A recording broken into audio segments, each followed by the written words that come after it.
স্বরাষ্ট্রমন্ত্রীর পর এবার পররাষ্ট্রমন্ত্রী হাসান মাহমুদও বেনজিরের বিদেশে পালিয়ে যাবার পক্ষে সাফাই গাইতে শুরু করেছেন। এমনকি হাসান মাহমুদের বক্তব্যে মনে হয়েছে তিনি বেনজির আহমেদের মুখপাত্র হিসেবে কাজ করছেন এবং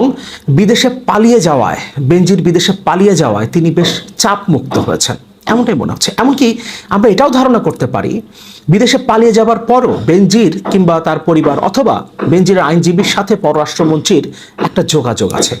আসসালামু আলাইকুম সম্মানিত বন্ধুরা, শুভেচ্ছা নেবেন। শিরোনামে কিছু অংশ দেখতে পেয়েছেন। খুবই গুরুত্বপূর্ণ তথ্য হচ্ছে আজকের এই নিউজে। পুলিশের সাবেক আইজিবি বেনজির সে দেশ ছেড়ে পালিয়েছে, বাংলাদেশের টাকা বাহিরে পাচার করেছে, সে দুর্নীতি করেছে, সেটা আমরা সকলে ইতিমধ্যে জানি। কিন্তু তাকে নিয়ে যে আলোচনা চলছে তার সাথে জড়িত কে? পররাষ্ট্রমন্ত্রী আওয়ামী লীগের হাসান মাহমুদ এই বিষয় নিয়ে তথ্য দিয়েছে আজকের এই ভিডিওতে সাংবাদিক সাকিব ভাই। খুবই গুরুত্বপূর্ণ ইন্টারেস্টিং ভিডিও, অবশ্যই স্কিপ না করে দেখবেন। আমরা কথা বাড়াচ্ছি না, চলে যাচ্ছে স্ক্রিনে। বেনজিরের আইনজীবী গণমাধ্যমকে যখন জানিয়েছে বেনজির 6 জুন কিংবা বেনজিরের পরিবার 9 জুন দুদকে হাজির হচ্ছে না, তারা সময় চাইবে, তার আগেই পররাষ্ট্রমন্ত্রী সাংবাদিকদের সেই বিষয়টা জানাচ্ছেন। তিনি হাজির হন কিনা 6 তারিখে কিংবা তার পরিবার 9 তারিখে দুদকে হাজির হয় কিনা সেটাই এখন দেখার বিষয়, কিংবা তিনি সময়ও চাইতে পারেন। এ কথাটা তার আইনজীবী জানানোর আগেই পররাষ্ট্রমন্ত্রী জানিয়ে দিচ্ছেন। সুতরাং বেনজিরের মুখপাত্র হিসেবে আমাদের পররাষ্ট্রমন্ত্রী হাসান মাহমুদ কিংবা তার সাথে একটা যোগাযোগ আছে কিনা সেরকম একটা ধারণা আমরা করতে পারি। আমরা একটু পররাষ্ট্রমন্ত্রীর বক্তব্যটা দেখে নেই। বেনজির বিদেশে যেতেই পারেন, নিষেধাজ্ঞা নেই। পররাষ্ট্রমন্ত্রী হাসান মাহমুদ বলেছেন, পুলিশের সাবেক মহাপরিদর্শক বেনজির আহমেদ যে কোনো জায়গায় যেতে পারেন, কারণ তার বিরুদ্ধে দেশ ত্যাগে কোনো নিষেধাজ্ঞা নেই। তিনি বলেন, বেনজির আহমেদের দেশ ত্যাগে কোনো নিষেধাজ্ঞা দেওয়া হয়নি, তিনি যে কোনো জায়গায় যেতে পারেন। পররাষ্ট্রমন্ত্রী আরও বলেন, 6 জুন তিনি দুদকে হাজির হচ্ছেন কি হচ্ছেন না সেটি দেখার বিষয়, নাকি তিনি সময় নিচ্ছেন।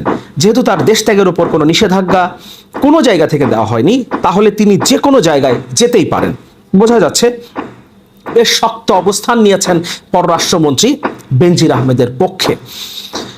এবং এই কথাটা যখন পররাষ্ট্রমন্ত্রী বলছেন, তারপর বেনজিরের আইনজীবীর বরাতে যুগান্তর রিপোর্ট করেছে, ধরাছোঁয়ার বাইরে বেনজির পরিবার হাজির হচ্ছেন না দুদকে।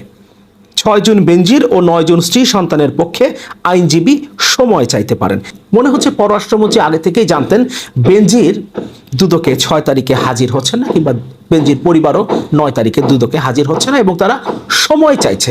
পররাষ্ট্রমন্ত্রী একদম ক্যাটাগরিক্যালি বলেছেন তারা সময় চাইতে পারেন। এবং আমরা দেখতে পাচ্ছি সেদিনই বেনজিরের আইনজীবীও গণমাধ্যমকে জানিয়েছেন যে বেনজির সময় চাচ্ছেন 6 তারিখ এবং 9 তারিখে উপস্থিত না হয়। বেনজির আজিজ আওয়ামী লীগ সরকারের সৃষ্টি, বিএনপির এমন অভিযোগ প্রসঙ্গে তিনি বলেন, হাসান মাহমুদ বলেন, অত্যন্ত স্বচ্ছতার সঙ্গে সরকার দেশ পরিচালনা করছে, দুদক অত্যন্ত স্বচ্ছতার সঙ্গে স্বাধীনভাবে কাজ করছে। দুদক কতটা স্বাধীনভাবে কাজ করে এটা নিয়ে নতুন করে বলবার কিছু নেই।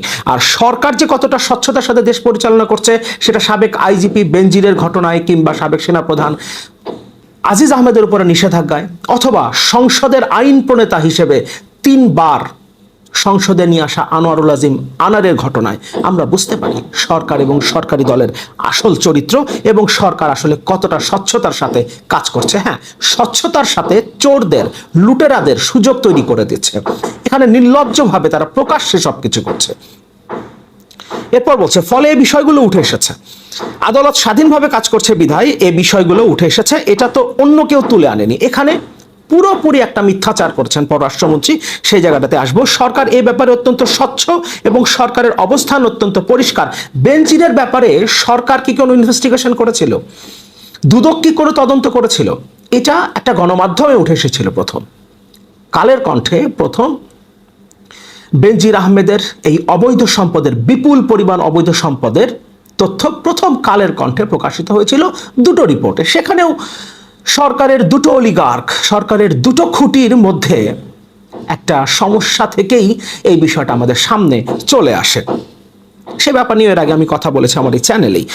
এবং তারপর দুদকে আবেদন করা হয় এই বিষয় নিয়ে তদন্ত করবার জন্য এবং তারপর দুদক সিদ্ধান্ত নেয় এবং 23 এপ্রিল 3 সদস্যের একটা কমিটি গঠন করা হয়। অথচ 4 মে 11 দিন পর বেনজির পুরো পরিবার নিয়ে দেশ থেকে পালিয়ে যায়, কিন্তু দুদক বা সরকার কোনো ধরনের ব্যবস্থা গ্রহণ করেনি। এমনকি 1 মাস পর এসেও স্বরাষ্ট্রমন্ত্রী বলছেন তার কাছে বেনজিরের বিদেশে পালিয়ে যাবার কোনো তথ্য নেই, এমনকি দেশে আছেন কিনা সে ব্যাপারেও তার কাছে কোনো তথ্য নেই। তার মানে পরিষ্কারভাবে বোঝা যাচ্ছে এখানে দুদক, সরকার, স্বরাষ্ট্রমন্ত্রী এবং পররাষ্ট্রমন্ত্রী তো এখন পুরোপুরিভাবে বেনজিরের মুখপাত্র হিসেবে কাজ করতে শুরু করেছেন। সুতরাং এই সবার একটা যোগসাজশেই আসলে বেনজিররা আজকের বেনজির হয়ে উঠেছে, এই অবৈধ সম্পদের মালিক হয়েছে, বিপুল পরিমাণ অবৈধ সম্পদ, কল্পনার বাইরে হাজার হাজার কোটি টাকার সম্পদ গড়েছে এবং বিদেশে বেশ স্বাচ্ছন্দ্যে পালিয়ে যেতে পেরেছে। দুদক এবং সরকার স্বচ্ছতার সঙ্গে কাজ করছে বলে আজিজ আহমেদ ও বেনজিরের বিষয়গুলো সামনে আসছে বলে মন্তব্য করেন পররাষ্ট্রমন্ত্রী। জাতিসংঘের মহাসচিব বাংলাদেশের শান্তিরক্ষীদের প্রশংসা করেছেন, জানিয়েছেন হাসান মাহমুদ। এই বিষয়টা এর আগেও আমি রিপোর্ট করেছি। হাসান মাহমুদ যখন আমেরিকায় ছিলেন তখনও মন্ত্রণালয়ের পক্ষ থেকে বিজ্ঞপ্তি আকারে গণমাধ্যমে জানানো হয়েছিল, বাংলাদেশের প্রশংসা করেছে, বাংলাদেশ সরকারের প্রধানমন্ত্রীর শান্তিরক্ষী বাহিনীর প্রশংসা করেছে জাতিসংঘ মহাসচিব। যদিও জাতিসংঘ মহাসচিবের সাথে এই ধরনের কোনো বৈঠকের উল্লেখ জাতিসংঘের ওয়েবসাইটে নাই এবং এই ধরনের কোনো বক্তব্য যে জাতিসংঘের মহাসচিব দিয়েছেন সেরকম কিছুই আমরা জাতিসংঘের পক্ষ থেকে এবং জাতিসংঘ মহাসচিবের কাছ থেকে পাইনি। কিন্তু পররাষ্ট্রমন্ত্রী সেটা দাবি করেছেন, তার মন্ত্রণালয় থেকে বিজ্ঞপ্তি প্রকাশ করে গণমাধ্যমে এটা প্রকাশ করা হয়েছে। এখানে পররাষ্ট্রমন্ত্রী বলেছেন দুদক এবং সরকার স্বচ্ছতার সঙ্গে কাজ করছে বলে আজিজ আহমেদ এবং বেনজিরের বিষয়গুলো সামনে আসছে। আজিজ আহমেদের বিষয়গুলো বাংলাদেশের সরকার সামনে নিয়ে এসেছে নাকি all the prime minister's main documentary যখন আল জাজিরায় প্রকাশিত হয়েছিল তখন সরকার এটার বিরোধিতা করেছিল, সরকার এটাকে গ্রহণ করে নাই।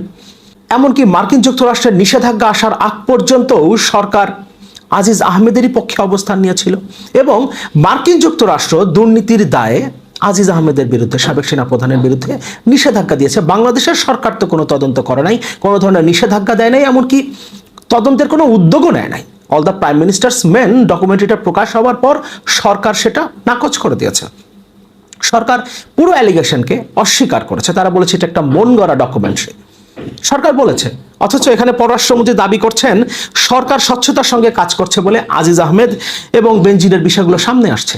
আমরা দেখতে পেয়েছি বেনজিরের বিষয়গুলো সামনে এসছে একটা গণমাধ্যমের কল্যাণে, আর আজিজ আহমেদের বিষয়টা সামনে এসছে সেটাও একটা আন্তর্জাতিক গণমাধ্যম আল জাজিরার মাধ্যমে, এবং পরবর্তীতে যখন মার্কিন যুক্তরাষ্ট্র তার উপরে নিষেধাজ্ঞা আরোপ করলো তারপর এই বিষয়গুলো সরকার এখন স্বীকার করছে। তাও তারা বলছে তদন্ত করে যদি দোষী সাব্যস্ত হয় সেই ক্ষেত্রে তার বিরুদ্ধে ব্যবস্থা নেওয়া হবে।